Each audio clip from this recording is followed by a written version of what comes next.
में राग द्वेष न रह जाए। बड़ा खतरनाक है ये राग द्वेष।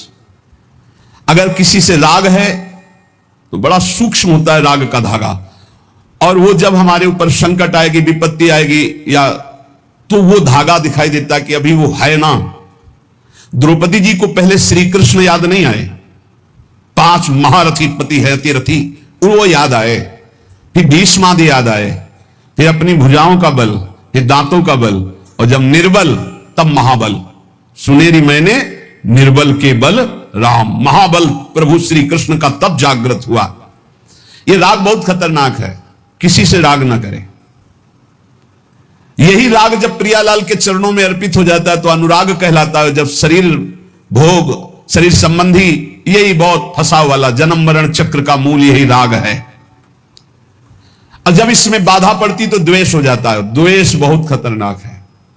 भजन कर रहे हैं, कई वर्ष पहले किसी ने कुछ कहा, याद आ गया और जलने लगा हृदय, उसकी पूरी सामने झांकी है, भजन कर रहे हैं प्रभु का, और झांकी है उस द्वेष जिससे हुआ है, और हृदय जलने लगा। या कभी वो सामने पड़ गया तो देखकर जल। द्वेष ना होने पावे अजात शत्रु ते सदा, भक्त अजात शत्रु होता है, एक भी पूरा सृष्टि में शत्रु ना होने पावे। तो बोले क्या भक्त से क्रोध लीला नहीं होती? क्या भक्त क्रोध नहीं करता जैसे द्वेषी पुरुष करते हैं? बोले होता है, लेकिन भक्त का द्वेष ऐसा होता है जैसे जल में रकील खींचो, कितने सेकेंड, बस जितने में खींच रहे उतने में, इसके बाद नहीं। ऐसा नहीं कि उसके चिंतन में आएगा कि वो बहुत दुष्ट है, ऐसा कभी नहीं आएगा। अगर कभी ऐसा दिखाई दे रहा है तो वैसे जल में जैसे ऐसे, बस ऐसे किया खत्म। और संसारी पुरुष का द्वेष कैसा होता है? पत्थर की रकील खींच दो तो बनी की बनी, और वो जल की रकील, जल में ऐसे रकील खींचो 1 सेकंड में खत्म। ऐसे भक्त का आवेश होता है, कोई धर्म विरुद्ध या इष्ट विरुद्ध या ऐसा तो एकदम वो आवेश दिखाई देगा, लेकिन उसी क्षण वो तत्काल बिल्कुल द्वेष किंचन मात्र नहीं, किंचन मात्र मंगल की भावना नहीं। अगर राग द्वेष है तो फिर वो भक्त कैसा? जीवन में राग द्वेष न रहने पावे, किसी से राग नहीं, किसी से द्वेष नहीं, और किसी भी भोग के प्रति ऐसी प्रचंड ममता कामना ना हो कि प्रियालाल का विस्मरण हो जाए। प्रियालाल का स्मरण करते हुए धर्मयुक्त भोग को जीवन यापन के लिए स्वीकार किया गया है। प्रियालाल का स्मरण चल रहा है और शास्त्र सम्मत धर्मयुक्त भोग है जीवन यापन के लिए, लेकिन शास्त्र विरुद्ध प्रियालाल का विस्मरण करा दे ऐसा भोग भक्तजन स्वीकार नहीं करते, और जो स्वीकार करते हैं वो भक्त नहीं होते। राग द्वेष भक्त के जीवन में नहीं होता, और ऐसी भोग कामना नहीं होती जो भगवत विस्मरण करा दे या शास्त्र विरुद्ध हो। अगर शास्त्र विरुद्ध और भगवत विस्मरण कराने वाली भोग वासना, वो फिर अभी भक्ति रंग नहीं लाई। तीसरा, भजन करते हुए इसी 8वीं पंक्ति में 3 बातें। पहला राग द्वेष, दूसरा भोग ममता कामना का जो विषय है वो इष्ट चिंतन और धर्म शास्त्र सम्मत। तीसरा, मद अभिमान नहीं आना चाहिए। भक्ति में भी अभिमान जागृत हो जाता है, सामने वाला ऐसा है, सामने वाला ऐसा है, जहां परदोष दर्शन होने लगे वहां जान लेना अभिमान आ गया है। बिना गुणाभिमान हुए दूसरे में दोष दर्शन नहीं हो सकता। अभिमान की पहचान दूसरों में दोष दर्शन, अपने में गुण का भाव, गुण का आरोप, अपने में गुण का अभिमान, दूसरे में दोष दर्शन, ये पतन का लक्षण है, सिर्फ पतन का लक्षण। ऐसा हो जाए तो प्रभु के सामने चिल्ला के रो, बचा लो प्रभु बचाओ, अभिमान आ गया। भगवान को अभिमान बिल्कुल पसंद नहीं है।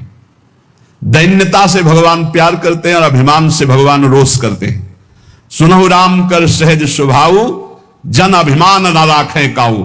अभिमान आ गया तो कोई होगी बहुत बड़ी विचित्र भयावनी लीला, इसलिए बचो। जहां अभिमान आवे तो रो प्रभु से, प्रभु दूर कर दो। भयावनी लीला करते फिर वो जब अभिमान आ जाता है।